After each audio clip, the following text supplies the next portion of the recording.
Thank you. The person who wrote these questions, I'm going to answer one out of them, and if you're the one the other questions that are on this that aren't asked, you're welcome to write another question up there. Why are we as Canadians have gas as natural resources and end up paying higher prices on gas pumps? People in the United States and other countries pay much cheaper price on gas. You know, it's the same story. Value added. During the by-election, I was speaking about perhaps ahead of time, but the fact that here we are in British Columbia, Western Canada, we are so eager to sell our resources, yet we have good minds, we have the education system to educate our young people, we have the resources, we have the energy, yet we have that colonial attitude that we're here to cut logs and send them out of town, to extract the minerals and send it overseas, and to drill for oil, bitumen, and ship it away. So I think we need to rethink.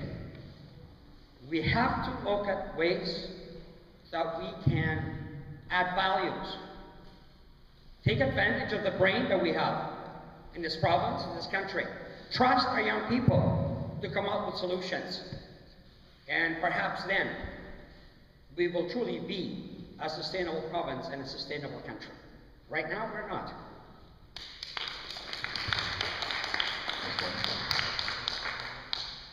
Thank you. I agree, gas prices are extremely high. Part of those gas taxes, of course, are related to our TransLink. Our provincial BC Liberal Party is looking at working with the Mayor's Council to come up with some funding options that would then be taken out to all of you in the next municipal election, which will be November 2014. I know there's been a lot of controversy as to how we pay for our transportation. There's different opinions out there depending upon who you speak with. And so I think this will be a great opportunity for our constituents to have a say in how we pay for our transportation and hopefully to keep the cost of gas down. Thank you. Thank you. Ms. Reamer, this one first, please. Please comment on the number of spaces for skills training versus the number of available jobs in that area. For example, there are so many graduates in teaching program each year, while there are very few jobs available in education in BC. Are we trying to keep the young adults in the province or force them to leave? Yes, and this sort of thing happens quite often where we're hiring tons of teachers or we're not hiring tons of teachers. Part of our skills training program is to ensure that people get the right jobs in the right place and at the right time. That is a huge issue. I also want to mention, though, is that when people take a trades course or when they take courses at university, they do have a choice to look into whether or not that's a very valuable position to have, or whether it's not, or whether there might be a lot of students graduating that year and maybe there won't be as many jobs. So students also do have that choice, and that's part of what we need to be teaching students with respect to career placement, etc. Thank you. As I said earlier, this is not me saying it, it is the business community throughout this province. The jobs are available for people that have the skills. We're failing in educating our young people to fill the jobs. So here's the situation. We have jobs without applicants, and we have young people looking for work without the skills. There has to be a better way, and this is why we are investing $100 million in post-secondary education and skills training. It's needed to keep our young people in British Columbia.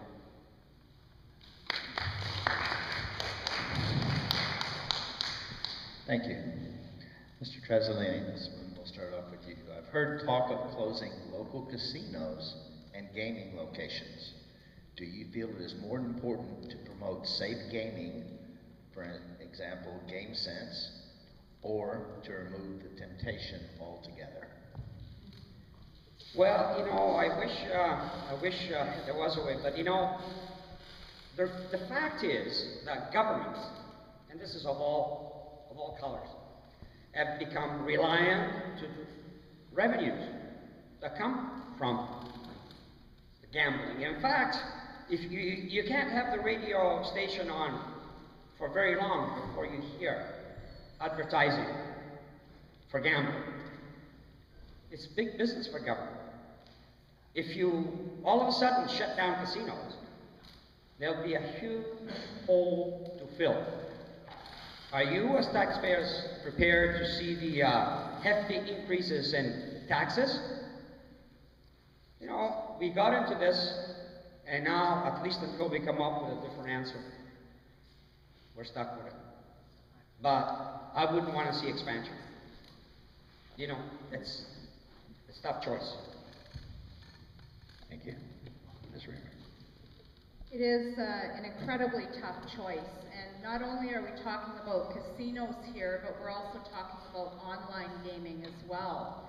I'm a counselor in the city of Coquitlam, and of course we have the Boulevard Casino in our city. They're a very wonderful, responsible corporate citizen, and of course the city gets a share of the revenues from that casino, which are then granted out to various community groups. So there's been a lot of good done with those proceeds. Having said that, I certainly do think that safe gaming is important. However, we've got not only casinos, but we've got online gaming, and actually many of the casinos are having a more difficult time now because of the online gaming that's available and provides competition to those casinos. There are an awful lot of people that utilize those casinos. It always amazes me when I'm down at the Boulevard Casino to see all the people and all the machines tinkling, etc. Right now, it's been the policy of our BC Liberal Party that we're not going to issue any more gaming licenses. The discussion that took place in Surrey this year was for retiring bingo hall, and so it wasn't actually a new license, but just the use of the old bingo license. So I stick with my party on that, and thank you for the question. Thank you. Ms. Reamer, we'll start with you. What is your position on the FSA provincial exam? And if elected, what will your respective parties do to will you be removing the FSA provincial exam? No, absolutely not. We will not be removing it. We plan on having it continued. It's just one tool in a toolbox. We can't rely on the FSA entirely, but it is a tool in the toolbox. And I know as a parent, it was important to me to know how my kids did when they wrote their FSA exams, and in fact pointed out some areas that needed improvement. And I think it's a really important tool for parents, and it's a really important tool for educators as well. But it's one tool in a toolbox to be used in combination with all the other assessments that teachers make on students in their classroom. Thank you. I believe some method of testing is needed, but this is not the one. There are a lot of faults, and yes, you know, you can adjust. But what is wrong with getting teachers together, parents together, consult, and come up with something that measures up for today's education system? And I favor that, and I think the BCNDB would favor what I'm saying.